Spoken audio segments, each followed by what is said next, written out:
Mengapa sesat dan menyesatkan? Ajarannya itu merubah ajaran Al-Quran dan hadis. Yang tidak disyirikkan di dalam Al-Quran mereka katakan syirik. Yang tak sesat mereka katakan sesat. Makanya mereka dianggap kelompok ekstrim atau radikal. Berlebih-lebihan, macam orang membersihkan kaca sampai kacanya pecah. Membersihkan ini kan biasa-biasa aja gini, kan bersih. Wahabi ini radikal sampai pecah. Maunya membersihkan tapi pecah kacanya, bukan bersih. Nah, dalilnya mana bahwa Wahabi ini aliran sesat? Wahabi ini Wahabi ini munculnya dari negeri Najd. Najd itu sekarang yang menjadi ibu kota Saudi Arabia, Riyadh namanya. Nah, dalam hadis riwayat Imam Bukhari,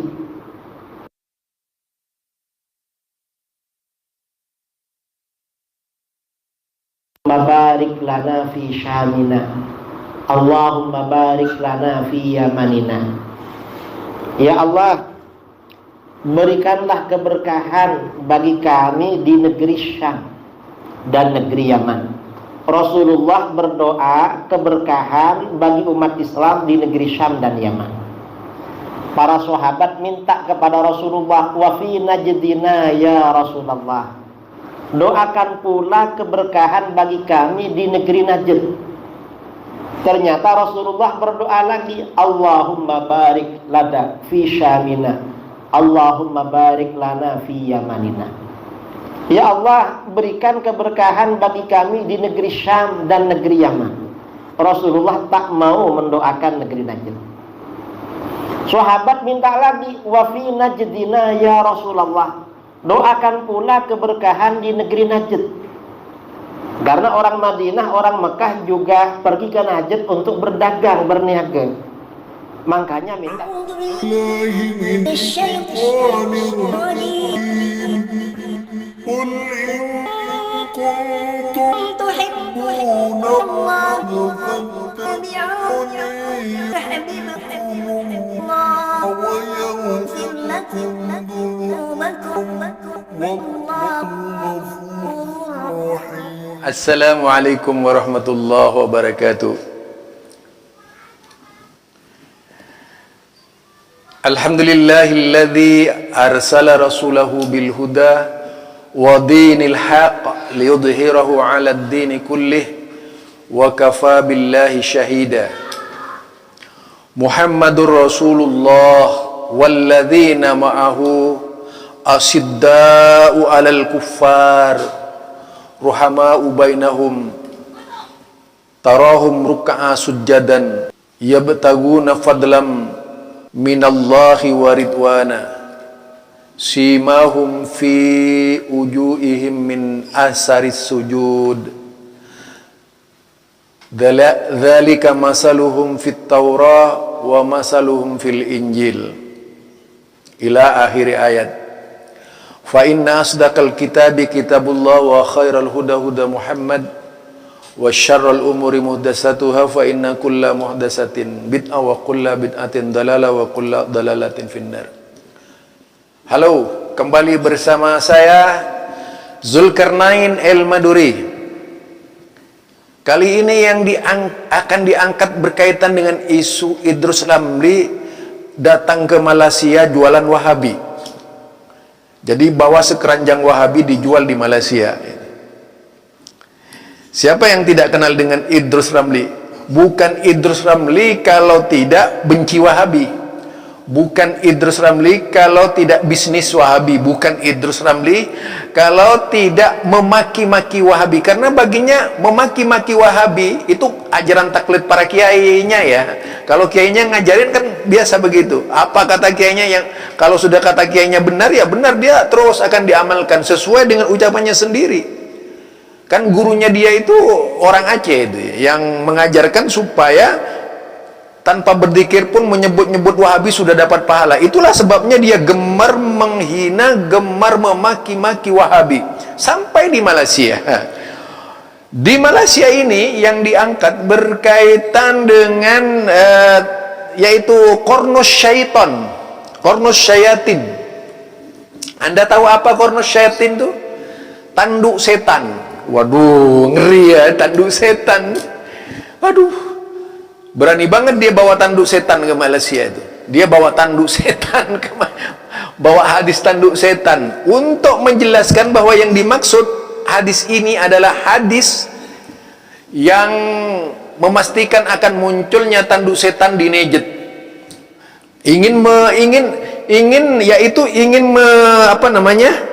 Ingin memastikan bahwa yang disampaikan itu ada dalilnya. Padahal ini orangnya bisa dikatakan korupsi dalil. Ya. Kalau kita melihat sekelas Imam Bukhari yang disyarah oleh Ibnu Hajar Asqalani, tidak akan pernah menemukan kata Najdina itu dengan yaitu Syekh Muhammad bin Abdul Wahhab. Walaupun Anda itu pontang-panting dari atas ke bawah dibuka yang syarahnya Ibnu Hajar Asqalani atau buka saja syarahnya Imam Nawawi dalam kitab Muslim, tidak akan menemukan yaitu terjemahan, tidak akan menemukan pernyataan sebagaimana mulutnya Idrus Ramli menyatakan bahwa Najd itu adalah yaitu Najd yang ditempati Syekh Muhammad bin Abdul Wahhab. Tapi dari ulama besar sekelas Al-Khitabi, jadi Al-Khattabi, kemudian juga yaitu Ibnu Hajar Asqalani, juga Imam Nawawi sepakat bahwa yang dimaksud Najd itu adalah Irak. Nanti dia akan membantah dengan istilah timur itu.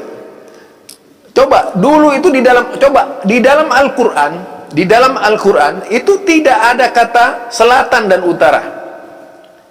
Jadi hadis ini mengikuti Al-Qur'an. Di dalam hadis pun, dalam doa-doanya Rasulullah tidak pernah menyebutkan kata selatan dan utara, pasti yang disebut kata timur. Jadi tidak bermakna khusus kepada Najd pengertian yang diartikan oleh Idrus Ramli itu. Coba silakan barangkali dari sahabat-sahabat NU siapa ke Aswaja ke siapa yang pandai kitabnya barangkali menemukan hadis atau ayat Allah yang bermakna selatan dan utara itu. Barangkali ingin tahu pakar-pakarnya, siapa pakarnya gitu. Barangkali menemukan ayat yang menyebutkan kata utara dan selatan. Satu ayat saja, nggak usah banyak-banyak gitu. Atau carikan sebuah hadis dari Nabi yang menyebutkan kata utara. Nah itu pasti menyebutkan kata timur. Artinya dunia itu dibelah barat dan timur. Bukan kemudian diartikan timur itu Najd. Ini kegoblokannya Idrus Ramli. Nah, saya katakan, mari kita cermati hadisnya ya. Hadis ini yaitu dari siapa? Ali. Kemudian Ali menerima Azhar ini menerima dari Aun. Kemudian menerima dari Nafi menerima dari Ibnu Umar. Itu hadisnya, kalau mau melihat hadisnya seperti itu skemanya ya. Nah, apa yang dibacakan oleh Rasulullah? Allahumma barik lana fi Syamina wa fi Yamanina. Itu dua. Kemudian diulang lagi, Allahumma barik lana fi Syamina wa fi Yamanina. Kemudian para sahabat meminta, wa fi Najdina ya Rasulullah. Bagaimana dengan Najd kami ya Allah, ya Rasulullah? Beliau menjawab, Rasulullah, Allahumma barik lana fi Samina. Allahumma barik lana fi Syamina wa fi Yamanina. Kemudian ditanya lagi, wa fi Najdina ya Rasulullah, hunaka zalazil al-fitan wa qarnus syaitan. Ada tiga di sana itu. Jadi al-zalazil di Najd itu akan terjadi kegonjangan-kegonjangan.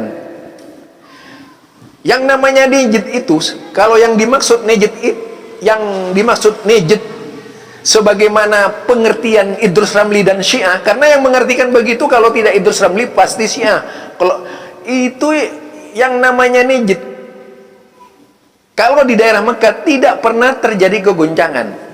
Itulah sebabnya Al-Khattabi, kemudian yaitu juga siapa namanya, Ibnu Hajar Asqalani, Imam Nawawi mengartikan Najd itu adalah Irak, yaitu termasuk tanah yang bergelombang sampai ke Irak, itulah yang disebut Najd. Nah, kemudian tangannya menunjuk ke timur, yaitu fil masyriq, ke timur. Nah, yang dimaksud, mereka yakin yang dimaksud itu adalah Irak. Itu para ulama menafsirkan semuanya, kecuali ulama-ulama sekarang ini yang gila-gilaan gitu ya. Ulama yang sangat membahayakan dan suka mencurangi hadis-hadis Nabi. Ini katanya Aswaja tidak suka curang, ini Aswaja paling curang ini. Hadis saja diperkosa gitu. Hadis saja dibohongi umat nih. Coba Najd diartikan, Najd ini diartikan, Najd di sana, padahal tidak ada seorang pun yang mengartikan begitu dari ulama-ulama besar. Tiba-tiba muncul seorang Idrus Ramli yang berkiblat kepada Zaini Dahlan karena kebenciannya tadi. Dimaksud Najd itu adalah Najd yang ada di Mekah itu tadi. Aduh, luar biasa ya. Ini adalah sebuah kesalahan besar di dalam memahamkan hadis Rasulullah sallallahu alaihi wasallam. Nah, kalau ingin membuktikan bahwa Najd itu Irak, di Karbala kita lihat pembunuhan demi pembunuhan. Semua persoalan umat, termasuk pembunuhan Husain di sana itu, termasuk pembunuhan keluarga Husain, itu kan semua terjadi di Karbala, di Kufah, tempatnya yaitu tempatnya munculnya berbagai macam masalah. Mengapa kemudian Idrus Ramli ini memalsukan maksud dari Imam Al-Khattabi ini, kemudian memalsukan yaitu kitabnya Ibnu Hajar Asqalani. Jadi Aswaja ini juga pemalsu kitab, karena tidak ada di dalam kitab yaitu Ibnu Hajar Asqalani yang mengatakan Najd itu adalah Najd yang dimaksud, itu tidak ada. Jadi kebohongan publik seperti ini disampaikan oleh Idrus Ramli di Malaysia itu sangat tidak ilmiah. Kenapa? Yang dipakai itu adalah kebencian. Kebencian dia, bukan kejujuran hati. Ya namanya saja ulama sempalan, bukan ulama beneran gitu. Ya seperti itu kalau berbicara. Orang Madura itu kalau sudah cara berpikirnya salah seperti itu, ya salah gitu. Jadi kita luruskan itu pemikirannya. Hadis ini nih banyak syahidnya, sahih. Hadisnya Imam Bukhari ini, yaitu hadis 6565. Itu hadis 6565 dengan sanadnya tadi dari yaitu Ali, kemudian dari Azhar, dari Aun, dari Nafi, Ibnu Umar, dari Rasulullah sallallahu alaihi wasallam. Ya bunyinya kayak gitu. Allahumma barik lana fi syamina, Allahumma barik lana fi samina wa fi yamanina. Itu. Kemudian ditanya, fi najrina ya Rasulullah. Lalu Rasulullah berdoa, Allahumma barik lana fi samina wa fi yamanina. Sampai 3 kali itu.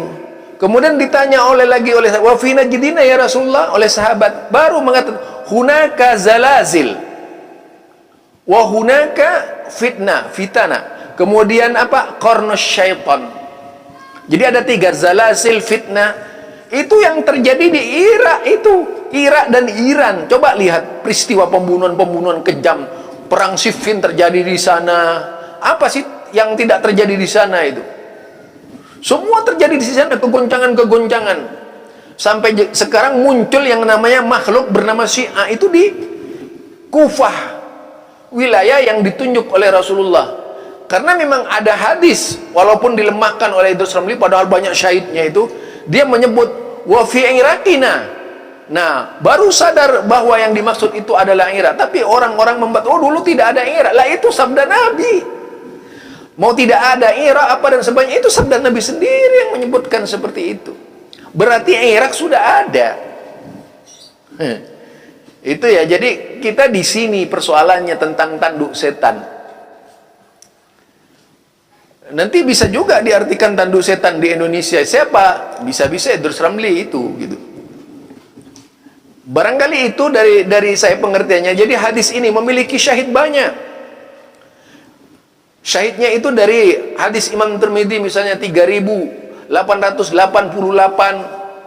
Kemudian hadis dari Imam Ahmad yaitu 5715, 5719. Ya. Kemudian 5.818, 10.000, saya masih ingat semua itu hadis-hadis itu. 10.008 yaitu 17, kemudian 1434 yaitu 11.434. Itu halaman-halaman hadis. Jadi jelasnya hadis ini sahih, banyak pendukungnya, tetapi yang mengartikan yang salah. Banyak syawahidnya, bahkan syawahidnya juga ada yang hadis-hadis palsu, tapi hadis ini adalah sahih. Ya. Namun kalau melihat dari hadis ini, sebenarnya hadis ini ahad gitu ya. Sahih tapi ahad, walaupun banyak diriwayatkan oleh kalangan sahabat, karena sumbernya itu rata-rata dari Ibnu Umar. Itu ya, dari Ibnu Umar. Nah, barangkali itu dari saya. Jadi apa yang walaupun kita ahad, kita pakai, nggak apa-apa. Biar bangga mereka itu. Tapi tidak ada seorang pun sekelas Ibnu Hajar Asqalani, pensyarah yaitu Fathul Bari, di dalam Imam Bukhari yang silahkan mungkin kalangan aswaja ini yang pandai kitab, saya tantang itu sekarang, cari di dalam Fathul Bari, mungkin ada yang mengartikan bahwa yang dimaksud najid itu adalah nijid gitu. Silahkan cari. Kemudian siapa sajalah, mau Sani Oye, mau siapa itu siapa, pasti gurunya yang namanya Idrus Ramli itu pembohong. Ini silahkan cari. Kemudian lagi siapa? Itu si Muslim Syarah Imam Nawawi, silahkan cari di situ. Berkaitan dengan nijid, pasti sama dengan yang diartikan oleh Ibnu Hajar Asqalani. Barangkali itu dari saya. Jadi arti nijid itu bukan arti nijid yang dimaksud nijid-nijid yang di Mekah itu. Yang mengartikan ini ulama besar, bukan sekelas Idrus Ramli. Idrus Ramli itu siapa? Siapa Idrus Ramli itu? Apakah dia menandingi Ibnu Hajar? Tidak. Tidak ada apa-apanya dia. Cuma omong kosong saja gitu. Jadi menurut saya, silahkan saja dilihat. Barangkali ada pengertian seperti yang diartikan oleh Idrus Ramli. Monggo, silahkan. Dari ulama-ulama dahulu kala, dari kalangan muhaddis. Tidak akan Anda temukan dari kalangan muhaddis dahulu kala yang mengartikan sebagaimana diartikan oleh Idrus Ramli. Arti Idrus Ramli ini justru menjiplak pengertian Syiah. Jadi kita curiga Idrus Ramli ini siapa sebenarnya gitu. Jangan-jangan dibiayai Syiah gitu. Karena yang mengartikan nijid pertama kali adalah nijid, itu adalah Syiah gitu. Tidak ada aswaja yang mengartikan seperti itu sekelas Ibnu Hajar Asqalani, sekelas Imam Nawawi. Monggo kalau ada silahkan. Dari saya nentang semuanya. Yo, assalamualaikum warahmatullahi wabarakatuh.